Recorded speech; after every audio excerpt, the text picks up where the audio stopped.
Hello, ladies and gentlemen, and welcome to my Week 7 predictions. A lot of good games this week, as you can see, but a lot of underrated games, and I actually I put on a lot of random games this week that I feel like are worth talking about. So without saying too much, let's get straight into this thing. A like and subscribe, and a comment always helps. Let's get straight into this. So USF at North Texas. I felt like including this one because honestly, right now, USF is still very, very well within the top teams to potentially get that group of 5 bid. I would say Memphis is probably in the driver's seat right now, but there's definitely a large set of teams that are in that ring. Memphis, USF, and North Texas. North Texas, I mean, they're 5-0. They've been winning games. They absolutely slaughtered Washington State. They've won some close ones, 2 overtime wins, but the momentum is in their favor now. Navy's also 5-0. So they're worth keeping an eye out for, but later in the season they will be tested by Notre Dame and then South Florida and then at Memphis. So yeah, honestly, Navy kind of interesting. Tulane also. Tulane, they've got one loss to Ole Miss 45-10. So that definitely doesn't help out their chances. But after all, I mean, Ole Miss is ranked number 4 right now, so benefit of the doubt. But USF and North Texas are 2 teams definitely fighting for that spot, and North Texas is actually in the AAC, which I feel like is the big group of 5 conference. Let me go ahead and scroll through here, actually. Let me try and find some of these other conferences, like Conference USA. Doesn't really look like anybody's got a shot in there. Mid-American, nah, nobody's really got a shot there. Fresno State, UNLV. Fresno State's 5-1 with a loss to Kansas, and it's a bad one. UNLV's undefeated so far. Boise State's 2 loss. San Diego State, they're a 1-loss team, and they got thrashed by Washington State. Washington State's also just not really in the conversation in their 2-team conference over there. Sun Belt Conference, James Madison, maybe. Old Dominion definitely has a good win over Virginia Tech, but they actually played really competitively against Indiana, so they could also be a team out there. But in the Sun Belt, I guess that was the conference I was talking about. But other than that, I mean, those are really the teams that I just listed there. Those are really teams that are fighting, I would say. James Madison, Old Dominion, USF, North Texas, Memphis, and maybe Tulane. And I'm probably forgetting one. But to be like really real, at the very tippy top, I feel like you've got USF standing in that first spot because they've got the road win against Florida. Even though Florida's not the craziest, bestest team, still a very, very hard environment to go into and win. They also have a dominant win over Boise State. And North Texas, I mean, they're yet to lose, so they're also in a position like that. So there's a lot of implications for this game. North Texas is favored by 1.5 points. Very interesting for them to favor North Texas in this game. I think personally that USF is going to thrive. USF has gone up against brutal defense after brutal defense, and it has limited them to very little points. I mean, listen, they put up 18 points against Florida. Florida's defense is stone cold, and they put up 12 points against Miami's defense, another stone cold defense. But outside of those 2 teams, 34 points, 63 points, 54 points. This offense can move. They were moving last year, and they can move this year, especially, and that is largely due to their quarterback. Their quarterback is a dog. He's very good for USF, and he's largely the reason why they're even in the top 25. North Texas has struggled defensively. That is for certain. Their only game in which they put up a dominant offensive and defensive performance was against Washington State, where they won 59-10. And that was also because Washington State had 5 total turnovers. North Texas didn't even have that much more yards than them to be putting up 59 points. Washington State turned the ball over 5 times. But North Texas has had a lot of points scored on them, but they've been winning games because they've been scoring a lot of points. USF's offense is really good. Their defense is also pretty damn good. the Miami game being the only exception. Well, why, of course, Miami is practically the number one team in the nation if Ohio State wasn't in that spot. I mean, there's a very strong case for Miami to be the number one ranked team in the country. And USF also had to play in their stadium. That was a large ask for USF to do.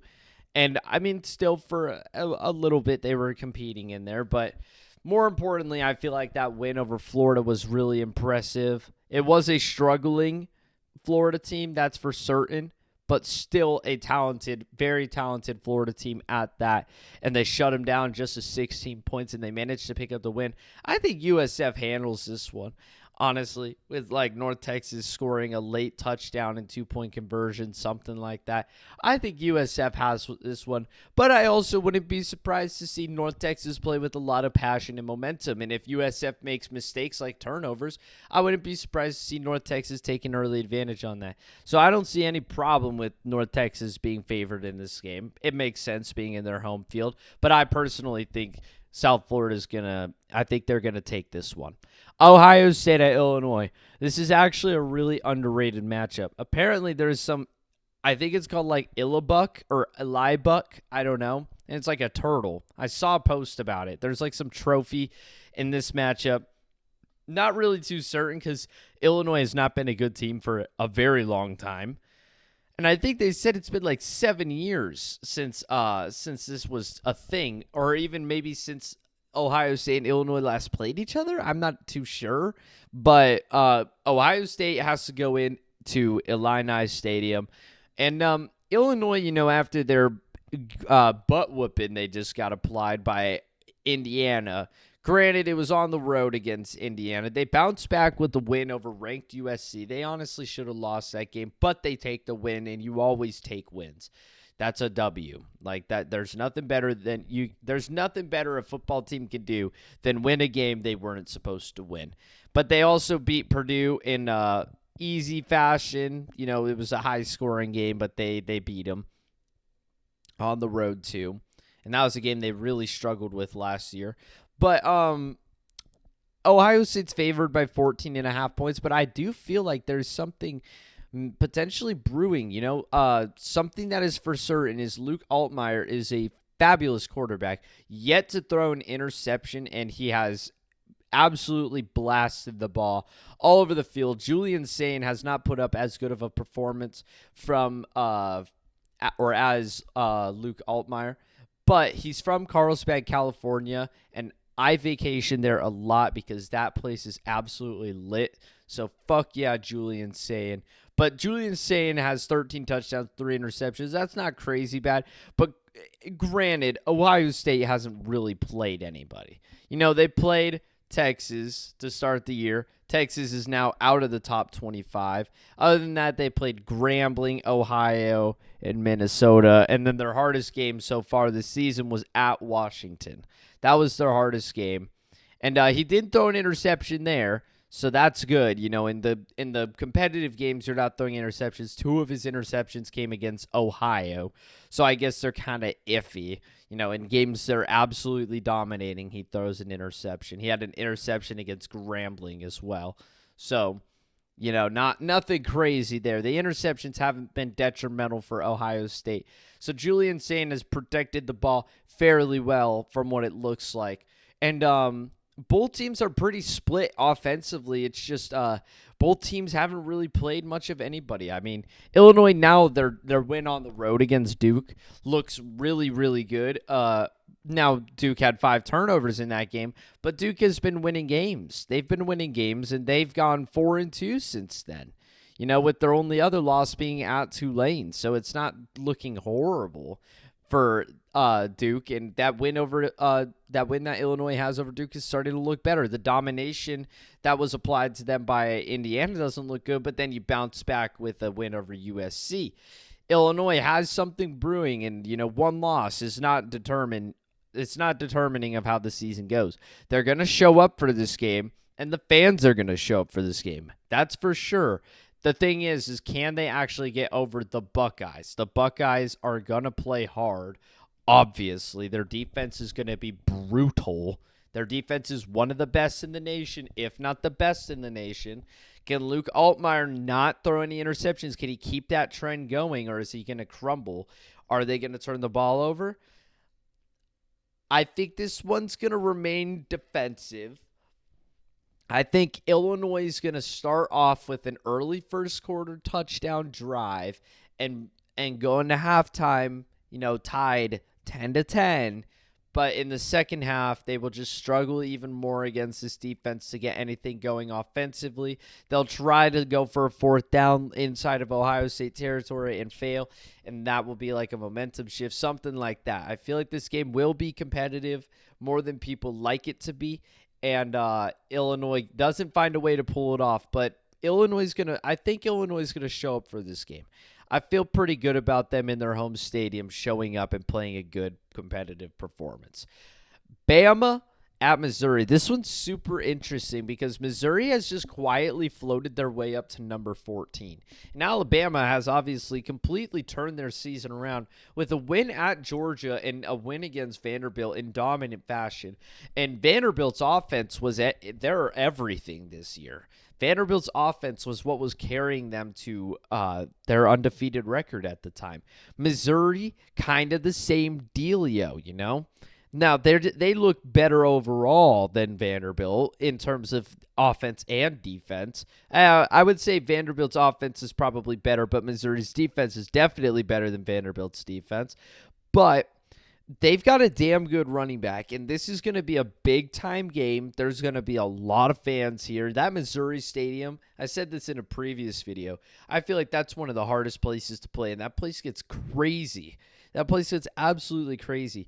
And, what stands out to me is their 42-31 win over Kansas.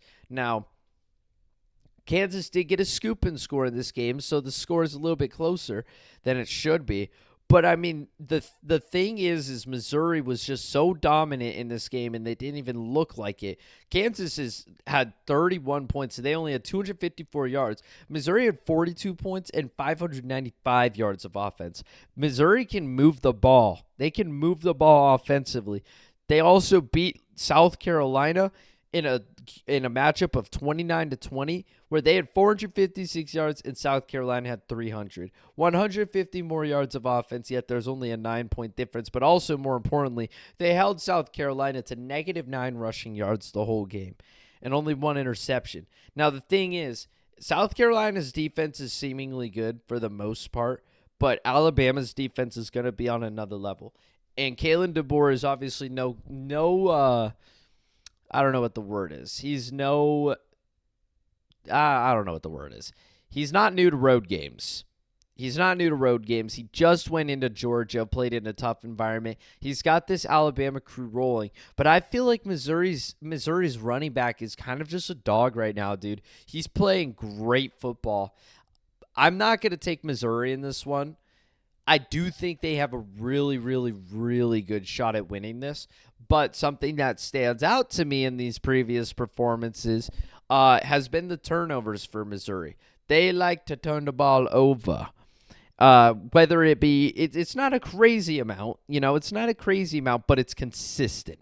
It's very, very consistent. Like an interception or a fumble every game. And it's not very many. There hasn't been more than one in all of their games, but it's been one in pretty much all their games except for Central Arkansas.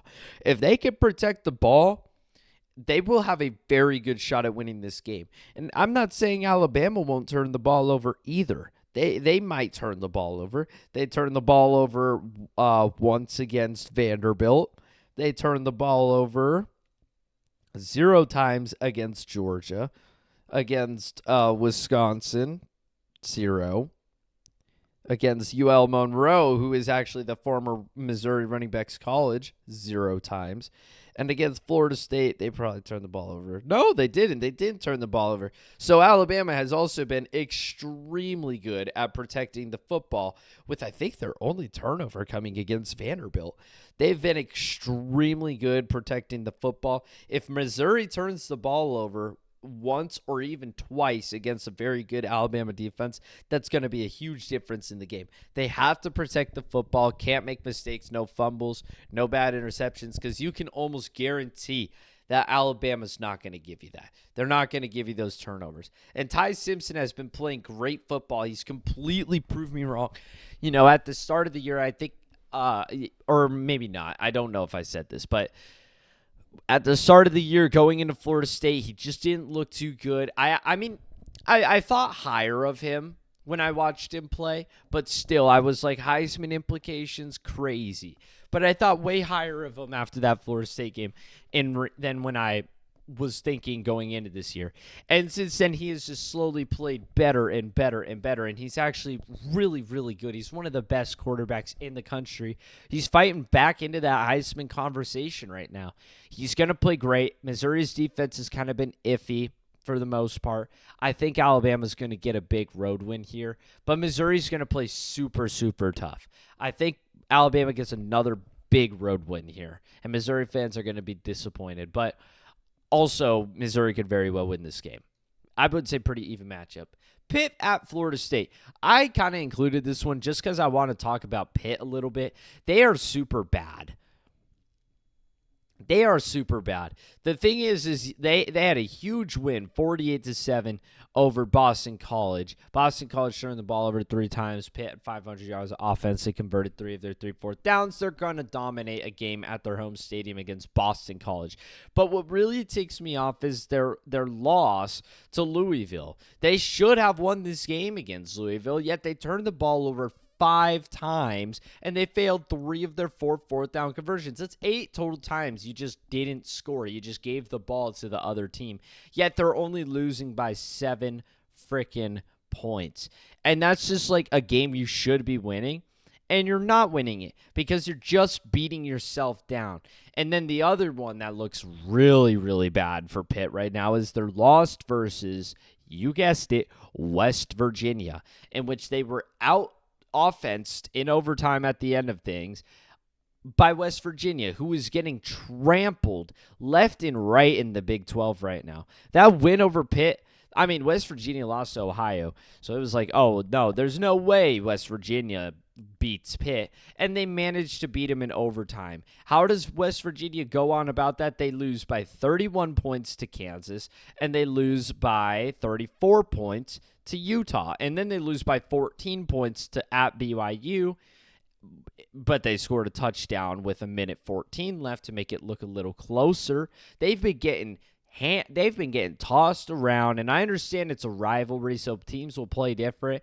And Pitt has since looked a little better a bit in the ACC, but you're heading into Florida State Stadium. Florida State's pissed off after just losing to Virginia and then coming back home to play Miami and just getting it handed to you. They're gonna give Pitt a beatdown, in my opinion. They're gonna hand Pitt a beatdown, and it's not gonna look good for Pitt football. Indiana, Oregon.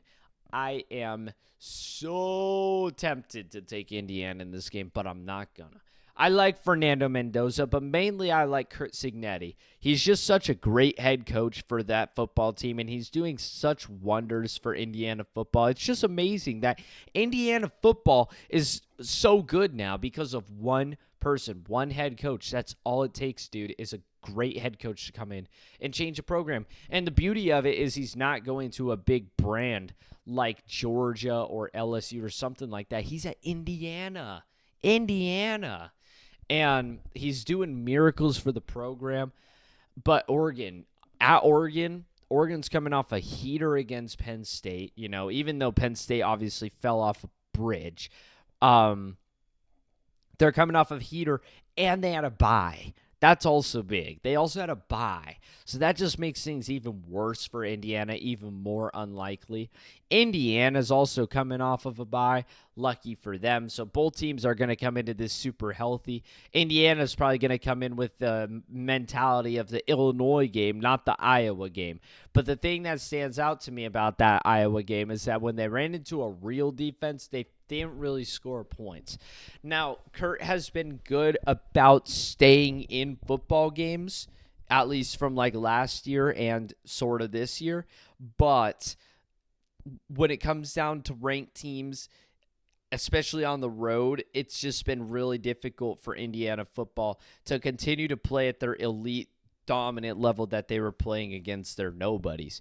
So I do think this game will be close finishing, but I feel like Indiana's going to score a lot of fourth quarter points late to make this one a bit closer. I mean, it's hard to go wrong with Oregon. Their quarterback Dante Moore is the Heisman frontrunner right now. I mean, if not him, then Carson Beck. And coming off of that win against Penn State in the whiteout crowd, that's just a big win. Even if James Franklin is just bad and the Penn State team ends up being worse than we thought, it's still such a crazy environment to go pick up a win in, especially when they made that fourth quarter comeback to pull overtime, yet you still get it done in overtime. I mean, Oregon is returning home after a bye week. It's going to be a big-time game for Indiana, and I just don't think they're going to be able to do it. Oklahoma versus Texas. John Mateer, listen to this, guys. I did my research for this. John Mateer went through hand surgery and is optimistic. They're trying to remain optimistic about his return for this game. The thing about this for me is that they're making it a possibility for him to play after hand surgery, which is kind of a big deal. But they're making it optimistic, and they're trying to get him to push to play. But the thing about it for me is this is such a big rivalry. If they're able to say they're optimistic, I can almost guarantee that John Mateer is going to play in this game. If I'm wrong, then I'm wrong. But I feel pretty confident in the fact that he's going to play in this game. But let's just say that he doesn't play in this game. Arch Manning has not been good against anybody, let's be real, but he hasn't been good, especially against good defenses. Put up 7 points against Ohio State, 21 points against Florida, but it took all game to put up those points. And, I mean, Arch Manning, if he doesn't figure out anything offensively, now I will give him the benefit of the doubt, all right? Texas's run game is horrible, all right? You can blame Arch Manning for being as bad all you want, but when the opposing team has no threat on the floor whatsoever, they get to just spread their wings wide and cover the pass game all game because they're not scared of you running the ball. There hasn't been a running attack in Texas for 2 years since losing like Bijan. I don't know when Bijan's last year was. I'm pretty sure it was 23 or something like that. But ever since they've lost that running attack, Texas's offense actually hasn't looked that good, and that's something that's starting to click with me now because they're barely putting up any yards of rushing whatsoever. And yeah, I mean, when you're gonna just rely on Arch Manning to make elite passes, which he hasn't really been able to do, and you can't even just go to the floor to pick up yards, this offense is not going to move the ball unless Arch Manning turns up. And now you're going up against an arguably either same level or better level defense in Oklahoma in a massive rivalry game. Can you expect Arch Manning to put up that level of offense? No, you can't. Unfortunately for Arch Manning, you can't. He had 2 interceptions. The team had 70 yards of penalties. Texas ended up accounting for 341 yards of offense, but that took all game against a 2-3 Florida team, at the time 1-3 Florida team. And yeah, I mean, when push comes to shove, you can't put up 52 yards of rushing. Arch Manning has been struggling enough, but yeah, at the same time, he's carrying. He doesn't look good, but yeah, he's carrying. I don't know who Matthew Caldwell is. It looks like he came in for a snap to throw a pass. Ryan Wingo, a wide receiver, must have been a trick play. It fell incomplete anyways. Maybe Matthew Caldwell came in for a pass because Arch got hurt. It was a completion. For 26 yards. So maybe go ahead and give him the start or something. Maybe just try something new because Arch just hasn't been too good. But if Arch manages to turn it up in this rivalry game for your Texas fans out there, that would be huge. In Texas, if Arch can figure it out and just start to move the ball offensively, man, Texas will be the number 1 team. They'll be the number 1 team. But Arch is just not able to put any threat of offense forward. And also their running attack is pathetic. There's just no offense for Texas. And until they can find some offense, they're just not going to be good. They're just not. NC State at Notre Dame. I felt like including this one because something that you little turkeys out there might not know is that NC State's only win. NC State's big win this year is against Virginia. Virginia looks pretty damn good right now. NC State has been playing super competitive. They lost on the road against Duke in a high-scoring shootout game. In a game where NC State actually should have won the football game. They had 535 yards of offense, but yet they turned the ball over 4 times, and they failed 3 of their 4 fourth-down conversions, whereas Duke had no turnovers whatsoever. And they're still only losing by 12 points. They lost to Virginia Tech, but Virginia Tech should have been a much better football team this year. They've obviously had some head coach problems, and since the firing of their head coach, they have been looking a little better, at least for the most part. Then they turned around and lost to Wake Forest, but they looked somewhat better, and they picked up a big win at NC State. They picked up a big win there, and game that the defense just shut down NC State. NC State has been a seemingly offensive team this year. Their only bad offensive performance was against Virginia Tech, really. That was their worst offensive performance, and Virginia Tech has a pretty damn good defense. Other than that, they've been scoring points galore. And Notre Dame's defense seems a little flawed, for the most part, at least. Obviously, Texas A&M dropped 41 on them. They did do a really good job of holding Miami, but Texas A&M dropped 41 on them. Purdue dropped 30 on them. They shut down Arkansas, but Arkansas is not good. And they shut down Boise State for the most part. Boise State also threw 4 interceptions, though. So I feel like Notre Dame is susceptible. They're susceptible. They played a really good game against Miami, but I feel like that's as good as it's going to get for the season for Notre Dame. And unfortunately, Notre Dame doesn't really have a way into the college football playoff right now, I think. You lose your only 2 good games on the schedule, and yeah, they came down to the wire, but still, you're losing them.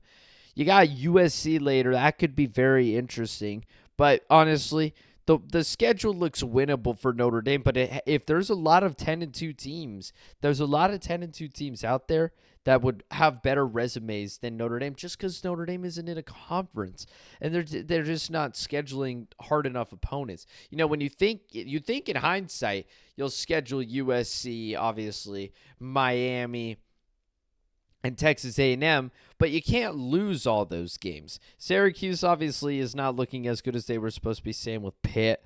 Boise State was ranked at the start of the year. At Arkansas looked interesting. So things kind of fizzle out one way or another. But that's what happens when you're not in a conference. You don't get a conference championship to get you the auto bid. So guess what? I mean, if Notre Dame, obviously, if they lose, I think they're toast. I don't think there's a way in. But back to the score, I think NC State is actually going to put up a little bit of an offensive push. But Notre Dame's offense has been really good. I like their quarterback. And I think they'll be a pretty interesting team for the remainder of the year. They'll kind of just be sneaking around. Iowa State at Colorado. People are putting this game on super big-time upset watch.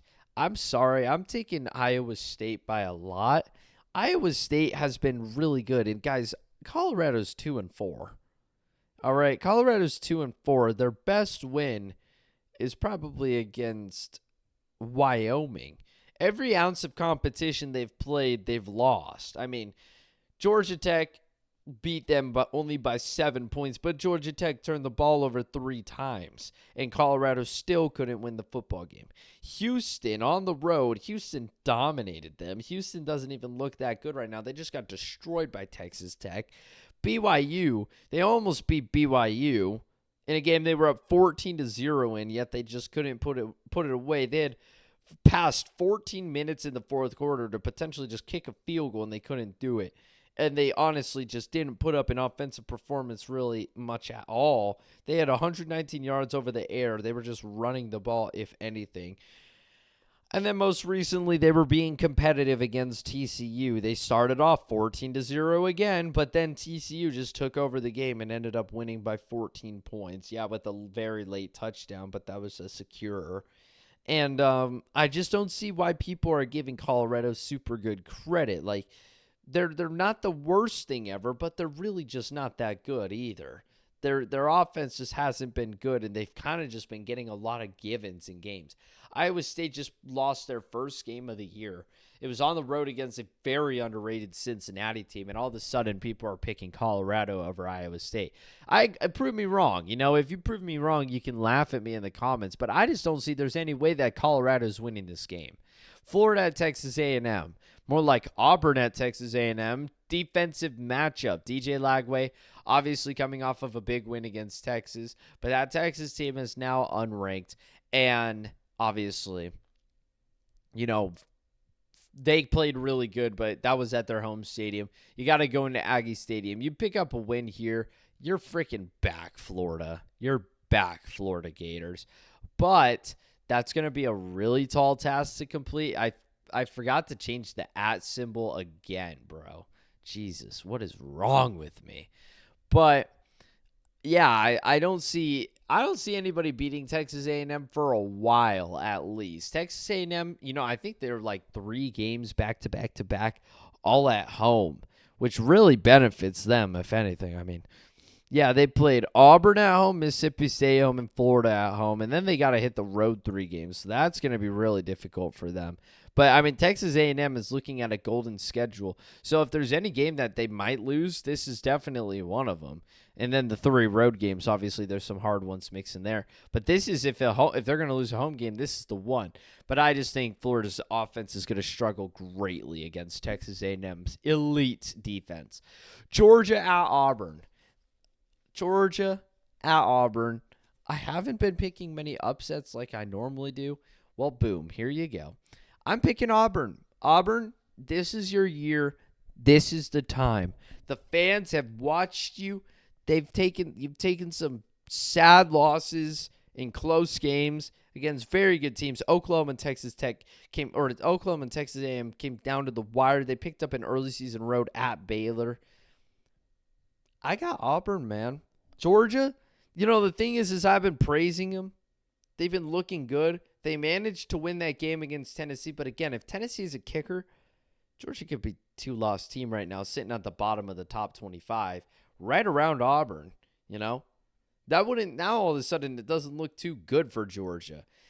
As I've looked at it more, Georgia's actually fallen more into my preseason prediction than I've really been looking into, because I've actually been praising the Bulldogs out of all of this, if anything, even though they kind of are just lucking out. I mean, they really just lucked out of that Tennessee game, and then they lost to Alabama, and they obviously killed Kentucky, so congratulations. Now you got to hit the road and go up against an extremely good defense in Auburn and a sneaky offense in Jackson Arnold. Can you contain Jackson Arnold's feet? Is Jackson Arnold going to make big plays over the air, which he's shown he's capable of doing with this Auburn team? I say yes, and I say Georgia turnovers are going to play into key effect here, and I don't think Georgia's going to be able to sneak out another one. I think if this one is close going into the final 5 minutes of the quarter, I think Auburn's going to secure it finally. Michigan at USC. More research that I did. Look at me go. Michigan is coming off of a bye week, and they are extremely healthy right now. USC is also coming off of a bye week, so they really like putting these teams up against each other off of byes, because the same thing happened for ASU Utah, which we'll get into later. So USC is also a healthy team, but USC's been very interesting. Obviously, they lose at Illinois. They should have won, but they scored too fast, and they end up losing to Illinois. But they've had a lot of points scored on them this year. Michigan's returning a lot of health. Michigan's defense has been stone cold brutal, for the most part at least. And their quarterback situation, their offense has been kind of weak, kind of looking like Michigan last year. But I think Michigan's going to hit the road and get a big win here. I think Michigan is going to be able to take advantage of some points early, and they're going to play a competitive game. But Michigan hasn't looked bad. Their road win against Nebraska speaks numbers for me. I don't think they're that bad of a football team. Now returning even more of your pieces, I think Michigan is going to be looking in a pretty positive way right now and might pick up a huge win against USC, but I could also see USC winning this game as well. It's at home. The other USC at LSU. South Carolina has been a big letdown this year. LaNorris Sellers was obviously the Heisman favorite. If not him, then LSU's quarterback. It was one of these two. And then, obviously, Arch Manning for some reason. And it just hasn't been that for South Carolina. Their win against Virginia Tech looked really good at the time, enough to propel them to number 10. Then they dropped a spot, and then Vanderbilt went in and just absolutely kicked their teeth in. And we were like, whoa. Then they took a close loss against Missouri. And then most recently, they killed Kentucky. Then they hit the bye. And now they play LSU. Let's see, does LSU have a bye? LSU did have a bye. So they're just playing all these teams on bye weeks going into the game against each other. Is LaNorris Sellers playing? I don't know. But I can assume so. I think that's what South Carolina's problem has been. No, LaNorris Sellers is back. The main thing about Sellers is he can run the ball. He is a great electric quarterback. And honestly, South Carolina has big upset potential here. LSU's favored by 9.5. That's a good line in my opinion. I think LSU's defense is extremely solid. South Carolina's defense is also particularly good. Particularly really good. And they are still a competitive team in the SEC. They're probably just going to be one of those teams that remains out of the top 25 for a while. And they just aren't going to be able to pick up big wins. At LSU, though, that's a really hard place to pick up a win at, especially against an LSU team that just lost to one of their big rivals in Ole Miss. LSU's looking for a bounce back. I think LSU's going to put down some points offensively, but mainly their defense is just going to stonewall South Carolina. I do think this game will be extremely competitive, though, for a long time. BYU at Arizona. Why is BYU number 18? Because I can just tell you how it's all going to play out right here, and it's not making me happy. I've got U of A winning this one. Not impressive performance.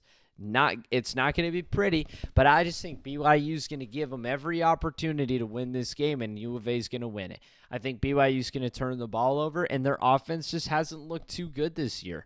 I mean, realistically, guys, what has BYU done to deserve number 18? A win over Colorado on the road by 3 points. What's their best win? A win over Colorado on the road by 3 points, or a win over East Carolina on the road, a win over West Virginia, a win over Stanford, or a 69-0 domination over Portland State. They haven't played anybody. To be ranked in number 18 is just ridiculous. They haven't played anybody. I understand if you're 6 or 7. Oh, the comments, bro. I can't take this shit anymore. I understand if you're 6 or 7 wins and undefeated, then you start ranking them highly because they continue to win games as the season progresses. But we're just 5 games into the season. We see teams do this all the time, and then they completely drop off the face of the planet. That's why we don't rank them. That's why it took Indiana forever to get ranked last year, because we've seen this game before. I've played these games before. And U of A has been seemingly good for the most part. You know, they got destroyed by Iowa State, all right? Destroyed. And, you know, I mean, when push comes to shove, U of A was just 39 yards behind Iowa State. They just lost 39-14. You know, like they were just playing a worse football game because it was against an actually good team. Who's U of A's best win? Probably Kansas State right now, who their record is absolutely god-awful. I think they've probably got about 2 wins. And, yeah, they're 2-4. And, I mean, their other best win is a 41-13 domination over Oklahoma State. They haven't played anybody, but they get to play lovely old BYU, who's also very overrated. This is going to be between 2 teams that just are not good. But it's going to propel U of A straight into those rankings, start getting them a lot of love talk. And the best part about this is U of A's schedule is a cakewalk. It's an absolute cakewalk. At Houston may be difficult for them. At Colorado may be difficult for them. Kansas may be difficult for them. At Cincinnati, Baylor, and at ASU. It's difficult by U of A standards. But by any other ranked team that's actually good, this is cakewalk. This is literally... This is fresh meat. This is fresh meat. But by U of A standards, this is going to be a difficult schedule. I could see U of A making it out of this with 3 losses. That's it. But just because of the simplicity of their schedule, no difficult non-conference opponent whatsoever. And yeah, I see U of A picking up a win here. Unfortunately, it'll probably put them in the top 25, but I don't think that'll last for very long. ASU at Utah. This feels exactly like how I felt with ASU at Kansas State. Wait, when you're watching ASU, obviously Sam Levitt gets hurt and you lose the Cincinnati game, but you bounce back with the road win against Oklahoma State that was scarier than it needed to be because it's just ASU on the road and it's just scary. And there was also a rain delay and whatnot, which caused problems. And then you come back and play UCF without Cam Scadaboo, and you pick up a win. Those two games, even though they're not on the same level of Baylor and TCU, those two games at that point in the season of 2024 felt like the same two games here against Baylor and against TCU. You know, like just winning games, like seeing how ASU plays. Don't mess up. Don't lose games that you shouldn't be losing. But this is a game that you're not expected to win. And you have to hit the road. But winning this game gets you the respect you deserve, and it propels you straight into the actual Big 12 conversation. It actually puts you up there with the big dogs. Can you win this? Last year, it was at Kansas State. Kansas State was heavily favored over us, or I think so at least. It was either like 3.5 points or 9.5 points. Not many people were taking ASU to win this game against Kansas State. And we went in there and we looked fabulous for a little bit. And then we shut down offensively, started to let them pull a phony comeback, but we ended up winning handily by 10 points. And we showed that we were for realsies. Can ASU do the same thing against Utah? Utah's defense is extremely good. Their offense is seemingly improved. It didn't look good against Texas Tech, which again, that's Texas Tech's defense. But ASU also has a defense on the same level. I mean, probably not on the exact same level of Texas Tech, but their defense is up there. It's going to be a super, super hard defense for Utah to move on. But a key point about this game, it's going to be rainy. It's going to be big time rainy. It's going to be rainy in Arizona. It's going to be raining in Utah. We've got this Hurricane Priscilla that's coming up from Mexico, and we've also got storms from the Pacific all coming in at the same time. They're just going to mix and cause chaos. And ASU, I don't know if you guys have seen the video of Sam Levitt getting his hand sprayed when he's throwing the ball. People are so annoying, man. These videos surface, like last time ASU was practicing with cowbells on the speakers and in the coach's hands, people were just laughing at him. They're doing the same thing here. It's like, what the fuck do you want him to do? You want him to just go into a damn glass dome and play weather simulator and just practice with the fucking shower on? Like, what the hell do you want them to do, bruh? Or what? Do you want them to just go play in a cow field where all these cowbells are constantly shaking? Or do you want 60,000 plus fans to show up and just shake cowbells while ASU practices? What the fuck do these people want people to do, like, when they're practicing? I just don't understand. It's like, come on. Like, wakey. Come on. They're doing what they can with practice. But this one is going to be a rainy one. But the key thing here is ASU's running attack has been one of the best this season out of any team this year. Raleek Brown is, I think, in 8th. Maybe not after this week, but the week before he was the 8th running back in rushing yards. But, of course, we had a bye week, so that number has probably fallen a bit. But Utah also probably has a super good run defense. You can only assume. Their defense is always good every year. Their defense is always good. It's going to come down to Sam Levitt and Jordan Tyson. And honestly, more importantly, punching the damn ball in the red zone. ASU has been really, really bad at scoring. They constantly move the ball offensively, no matter who they're playing against. They always are able to move the ball. But when you get down into the red zone, they always just can't put it in. And they always have to settle for 3 or go for a 4th down. Don't get the 4th down, or go for the 4th down and get the 4th down, and that's how they score. They can't just simply get into the red zone and score regularly. They always get shut down. If ASU finds the red zone, this one may get out of control. Of course, that, ASU has to get in the red zone. I think they'll be able to do that fairly well. They've been pretty good they've been pretty good offensively. They were entering the season as one of the highest offenses, and they've kind of lived up to that for the most part. They've been putting up a lot of yards, just not a lot of points because they've been so bad in the red zone. They just haven't been able to find the touchdown. Seriously, if you watch a lot of these games back, ASU gets stopped in the red zone so much it hurts.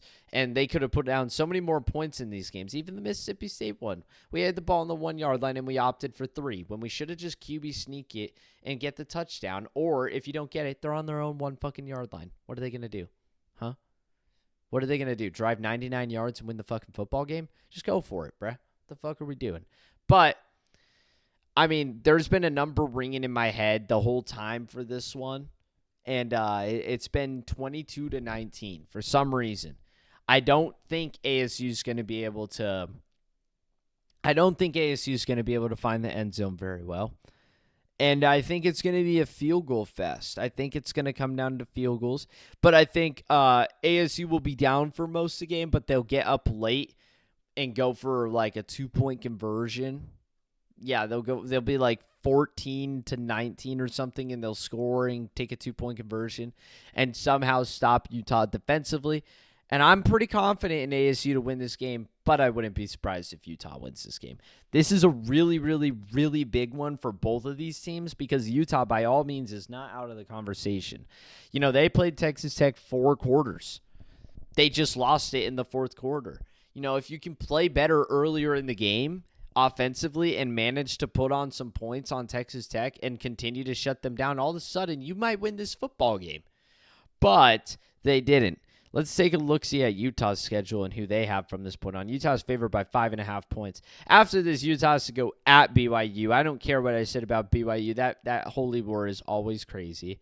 They have to host Colorado. Host Cincinnati. That one's interesting. At Baylor. Very interesting. Host Kansas State maybe, and at Kansas. So Utah's got a bit of a toughie for the remainder of their schedule. ASU is in the slump right now. You know, we had to go at Baylor and host TCU. We managed to get through those 2. We managed to pick up 2 big wins. Now we're at Utah. Really big one. And then after that, the biggest of them all, Texas Tech. After that, host Houston. After that, at Iowa State. It's tough for ASU. But after that, then you got host West Virginia. At Colorado will actually be scary for ASU because we've always struggled with Colorado on the road. And it'll be super cold. And then after that, host U of A. Cannot lose that one. Can't stress that enough. But this is a really big one determining how the season goes for ASU. Because honestly, if ASU wins this one, next week is College game day, bro. Like they have to go to the Big 12 at some point. And there's no better week to go than if ASU and Texas Tech are both highly ranked and potentially fighting for the Big 12 championship. Texas Tech going into that game undefeated. ASU going in 1 loss. Both teams highly ranked. Name a better game. Alabama, Tennessee is obviously a big one, but you can't just keep on going to the SEC every single week or the Big 10. LSU, Vanderbilt, I highly doubt it. Ole Miss, Georgia. I mean, I think they've been to the SEC too many times already to go. I think they've already been there too many times. Week 2, who did they go to? Week 2, they went to, I think that one was Oklahoma, Michigan. Yeah, I think that one was Oklahoma, Michigan. Week 3, where did they go? I think they went to Georgia, Tennessee in week 3, if I remember correctly. Or it was A&M Notre Dame. It might have been A&M Notre Dame. Number 4. Oh, this was the week where they went to fucking Florida, Miami. That made no sense. Then this week, where did they go? This week they went to Oregon, Penn State. So I feel like this. Oh wait, no, that was last week. Now we're on to this week. Where did they go? They went to Miami, Florida State. So, yeah, I mean, now is not there's not going to be a better opportunity for you to go to the Big 12, and you have to. After this week, of course. This week, I think they're probably going to go I don't think they'll go Indiana, Oregon. I'm not sure because they just went Penn State. Maybe they will, but maybe they'll go Red River Rivalry. They'll probably go Red River Rivalry. But I feel like week 8 is College game day for the Big 12 if ASU can, get it done. If ASU can win this game, that college game day's right there. If not, maybe you just have to look later into the year for a potential matchup. But with that being said, that's all for my predictions. I hope you guys enjoyed. A like and subscribe, and help, a comment always helps. That's all for me. Adios.